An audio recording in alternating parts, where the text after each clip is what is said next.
edit anything out. So this is, it's going. So, okay.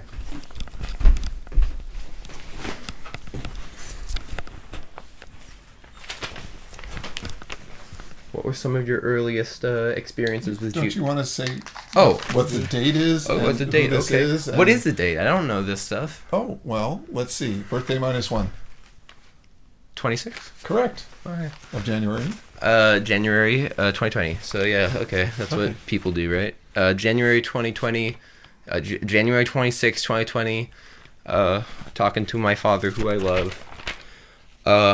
What were some of your earliest experiences with Judaism?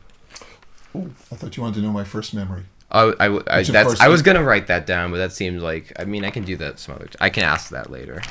I'll do both. I'll tell you my very first memory. My very first memory is I'm 2.5. I'm in the hospital to get my tonsils out. And they have closed the kitchen and I want ice cream. You can guess what flavor. I forget. You like Rocky Road? No. No, not as one, so. Chocolate. I wanted chocolate ice cream, and my father went and made them open the kitchen to get his little child chocolate ice cream. Yeah. Now, I don't know if I actually remember this from being 2.5, but I certainly must have told the story when I was 4 or 5, and then they told the story back to me, and then I've told the story as my earliest memory. So I think I have a memory of the memory. Maybe not the exact thing. The memory of the... Well, that's all memories from when you're like 1. Like, Mom tells me of when I don't remember anything from 1. Mom tells me when I drink coffee, and then you kind of think of that as a memory. And yeah. My earliest memory of Judaism. Yeah, just not earliest. Experiences. Like, what did you? I remember Hanukkahs and Passovers. I mean, those were sort of most of it, right? Didn't know you guys celebrated Pesach. We did sometimes. We didn't. So we left New York when I was 8. Yeah. And I don't think we did Passover during the time when I was in New York, but we did Hanukkah every year, and we would light the candles, and we would get presents. And the good news about being a Jewish kid in New York in the 50s was Hanukkah had already become a perfectly good substitute for Christmas, so I had no Christmas envy. We never had a tree. We didn't do any decorations. We were pure Hanukkah. But then when we got to Maryland when I was 8, I would go Christmas caroling with my friends because that was about music. And we would do Hanukkah all the time. And then we would go to other people's houses for Passover. So I remember going out with my Kafka cousins, and the place they had for the community Seder for Passover was the Unitarian Church just outside the Beltway in Bethesda. And I remember going to community Seder there. And then the more meaningful Seder was at Bob... I'll come up with his name in a second. He was the head of the JCC. Yeah. And he was a friend of the family. And he was the one who collected Haggadot.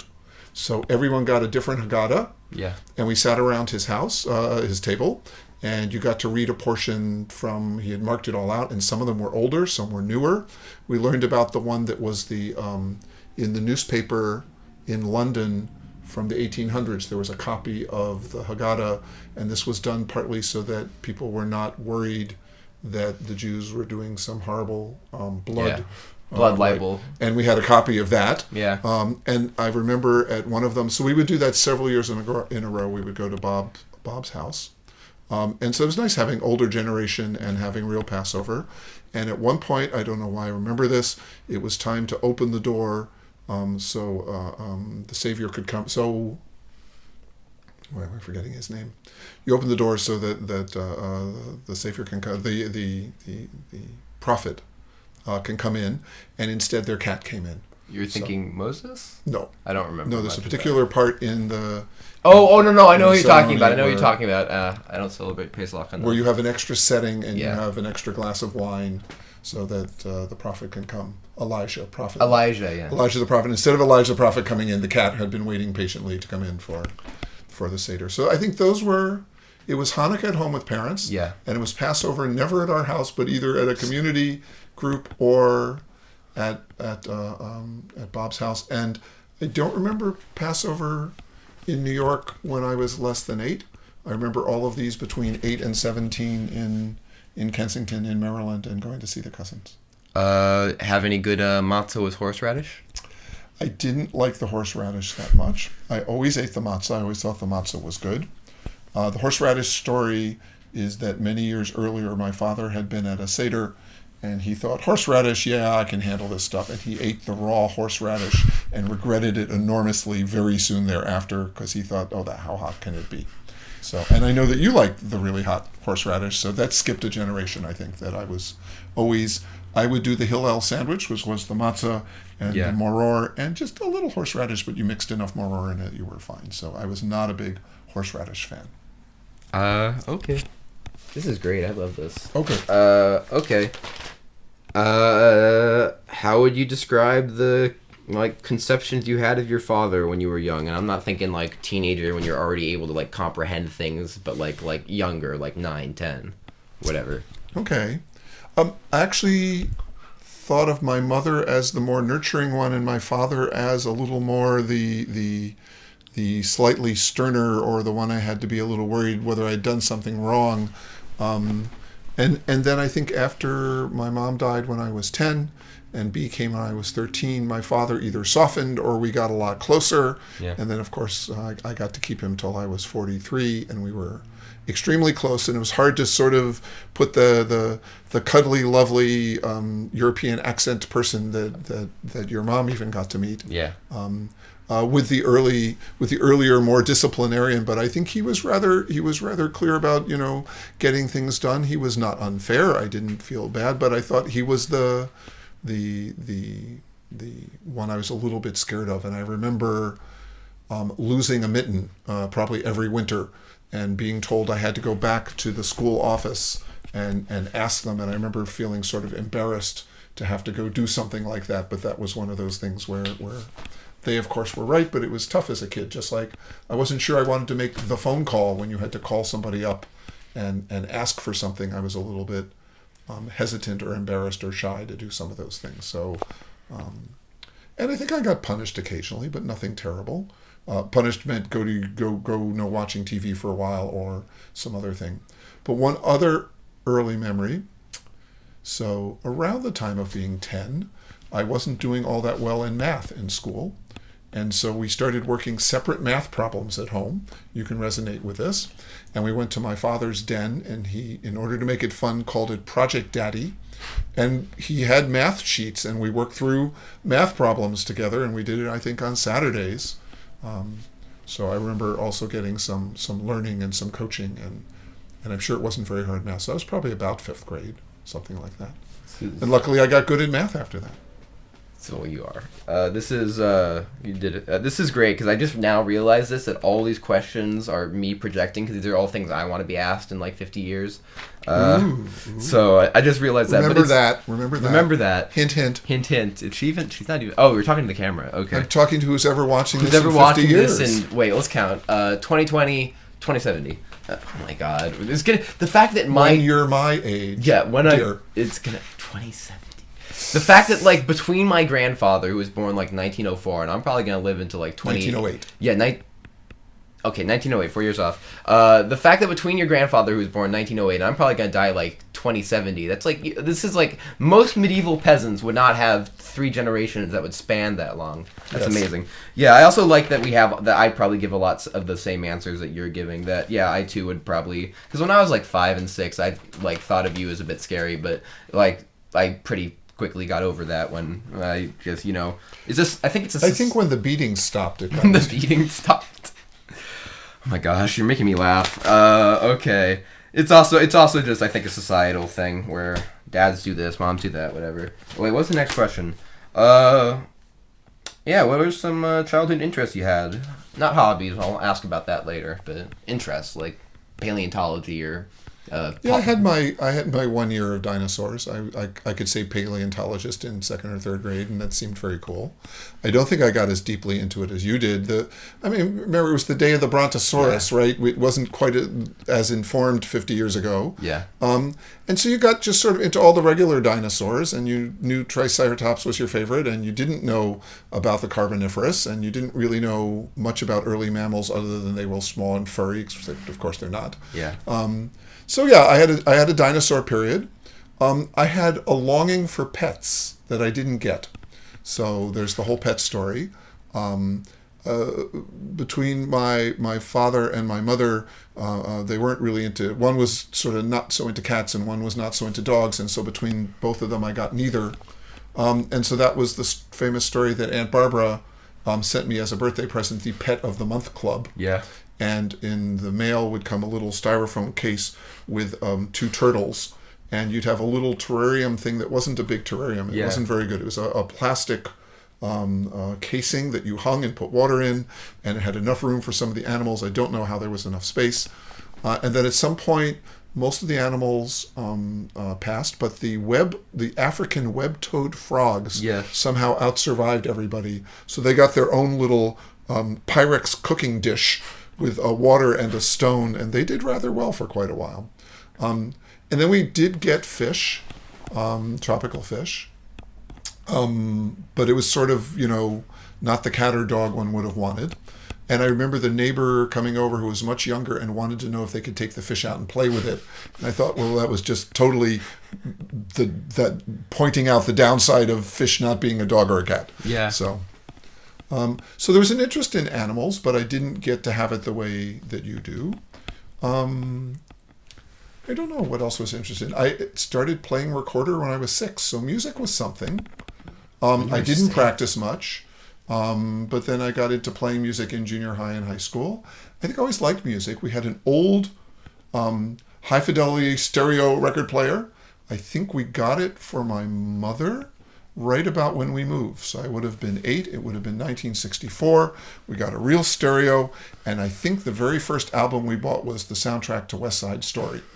And so there were show tunes, and there was classical stuff, but it wasn't fancy. It was like a box with all the most famous violin concertos. So, for instance, the Mendelssohn violin concerto. Very 60s.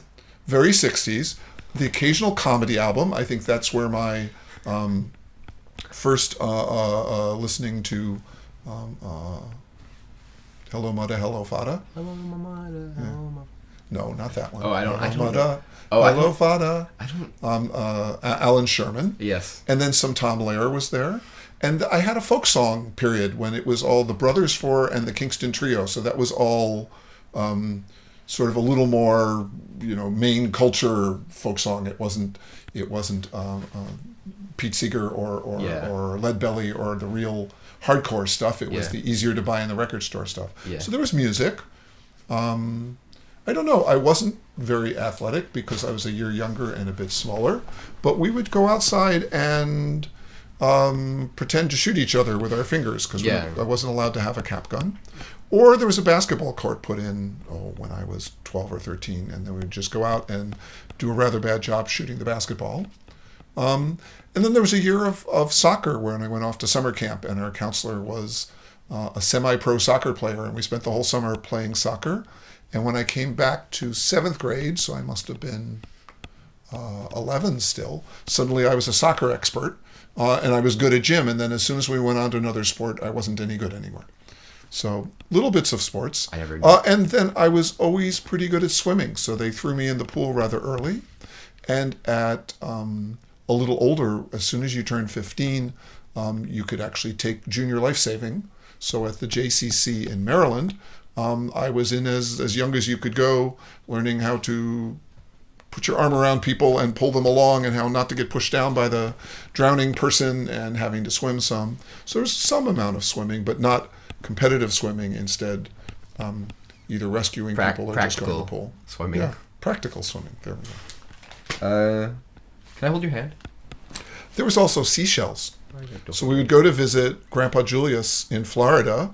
He moved there in 64, passed away in 69, and we would go every winter for, I don't know, either Christmas or Easter break, and you would go along the shore and you'd pick up seashells. And I spent all those years looking for one complete sand dollar that wasn't broken, and I never found it. They were all picked over. They're all half done, or somebody else. They were all half dollars. There we go. Half dollars. They're all 50 cents. They were all 50 cents at best.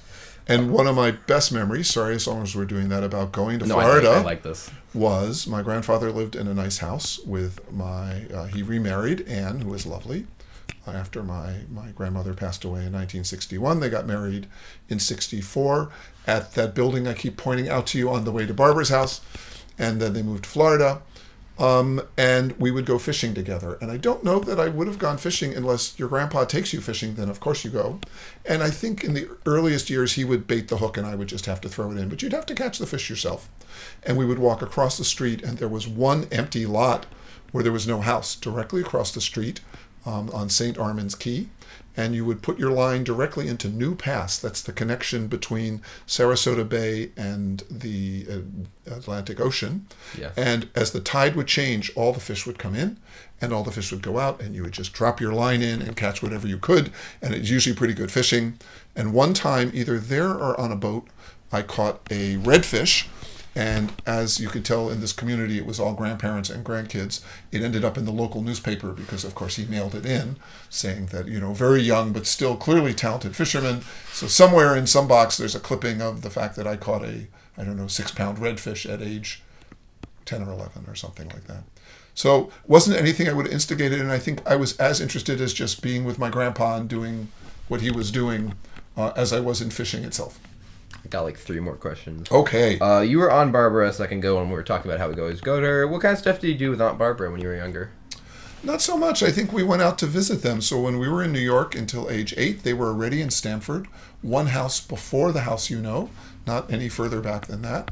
And I think it was always a big family thing. Yeah. So I think, both her kids were there, David and Susie, and my parents. And I think often there'd be a lot of other people. And there's a good picture of some of my grandfather's siblings, some of his brothers. So he was one of 6 brothers, and his brothers and sisters-in-law would come. I think it was almost always a large sort of family thing. I don't know that I remember much else. I don't think we did Passover or Hanukkah or things like that. But because it was Connecticut, we could go a bit more often. So yeah, good old Connecticut, land of the Connecticutians. What kind of books did you read? Because I've read like 3 chapter books like in my whole life so far. I like, what kind of books do you particularly remember? Also, can you hold this for a sec? I need to like readjust my nose. Yes. I don't remember being such a good reader. I read whatever they gave us in school. I think I watched entirely too many 1960s sitcoms. That's why I can tell you that there were at least a couple of shows with a dentist named Jerry in it. Both Jerry the dentist lived next door in the Dick Van Dyke Show, and also there was a dentist named Jerry in That Girl. That was instead of reading, I fear, that I absorbed such sort of things. There was the ability to go into class, and the scholastic book people who made all the $1 books that were all 10 or 20 pages, I would sign up and they'd pass out a list, and you would put a check mark next to the 3 or 4 or 5 books you wanted, and then you'd have to bring in your $5. And I think most of the kids didn't do that. So I think I ended up, and those were all rather simple things to read. So actually, now that I remember that, one of my favorite books was called Henry Huggins. And it was related to the same author who wrote Beezus and Ramona, which are now more famous. But Henry Huggins was one of the better ones. And I got it through that Scholastic book club. So I'm forgetting her name. She's still around. She was a librarian. She's well in her 90s.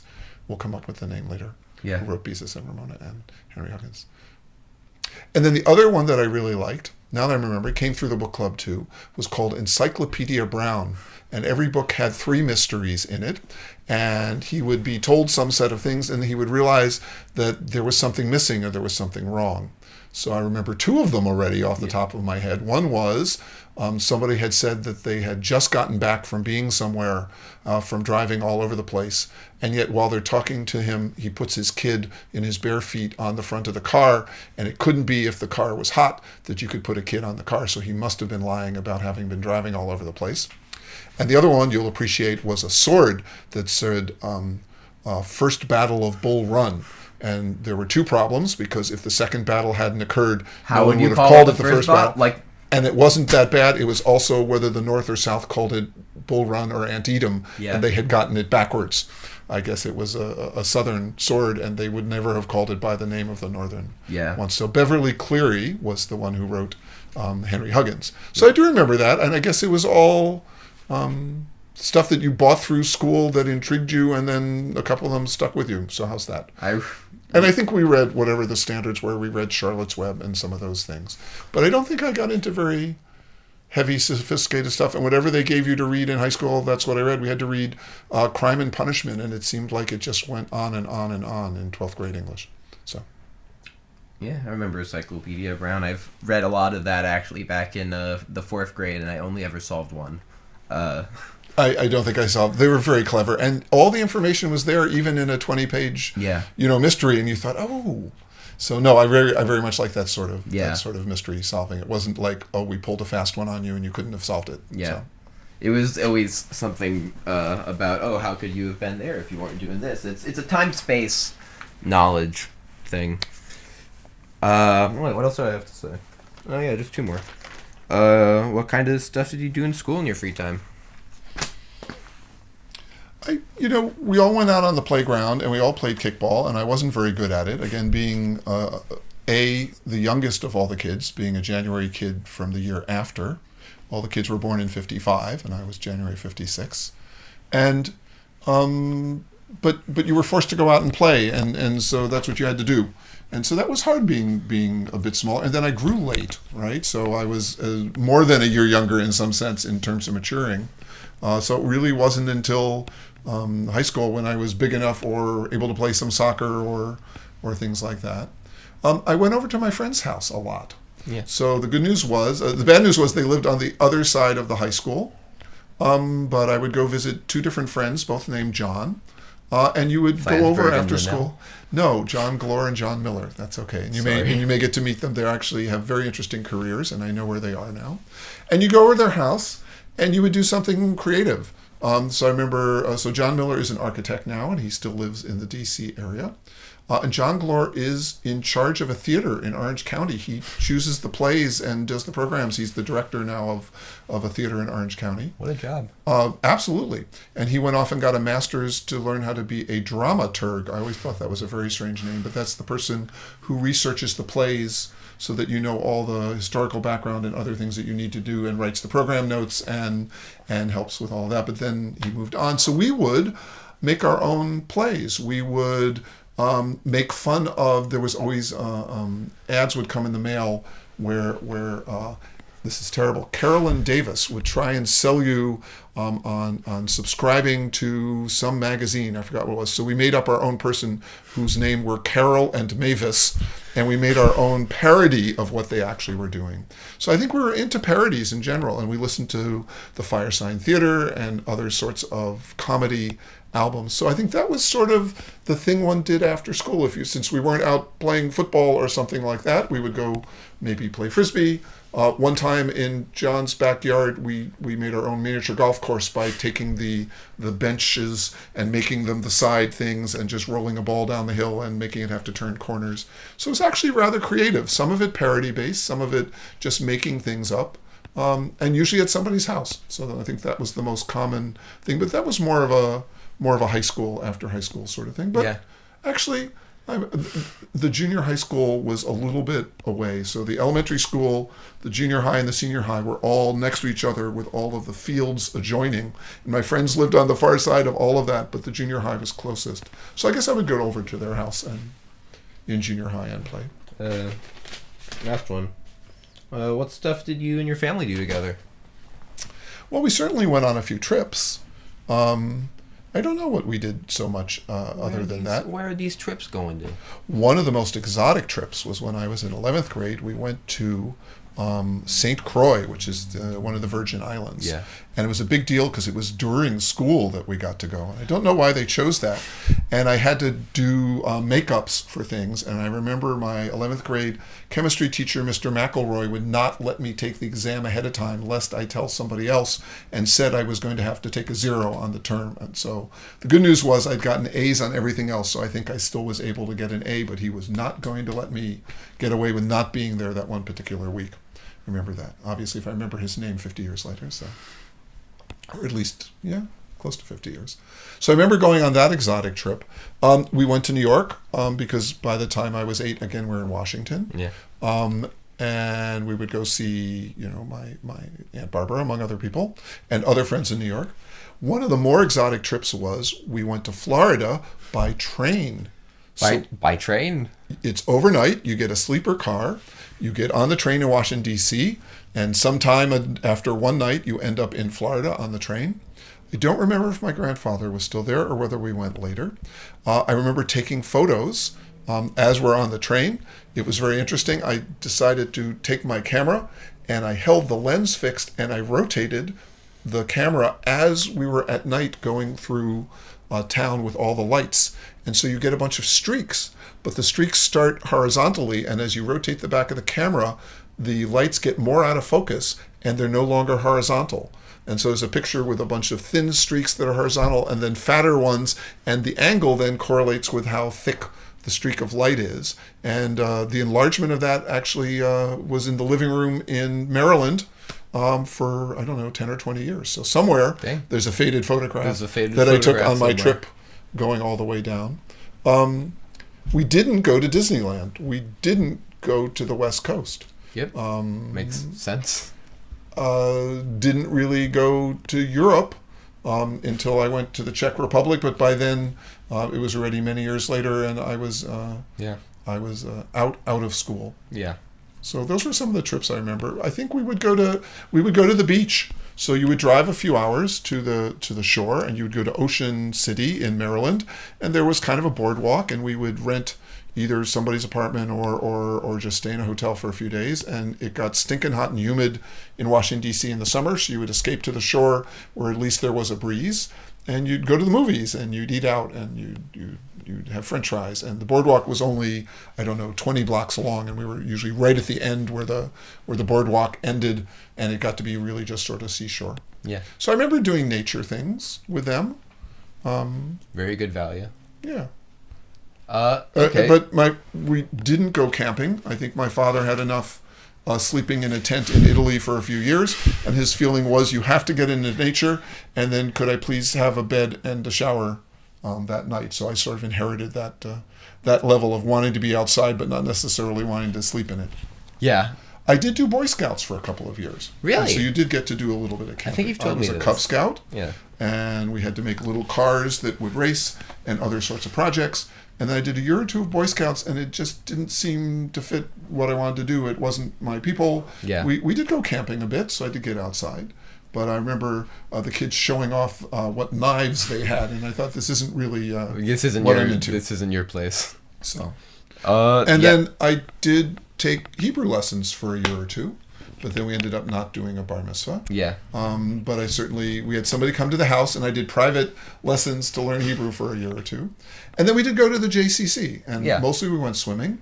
And eventually I learned how to do Israeli folk dancing. And in high school, I was the only guy in the Israeli folk dancing club with my friends Debbie, who I still have on Facebook, really? And my friend Miriam, who is on the Supreme Court of New York as an associate justice. And I send her a birthday note every year, and she sends me a note back.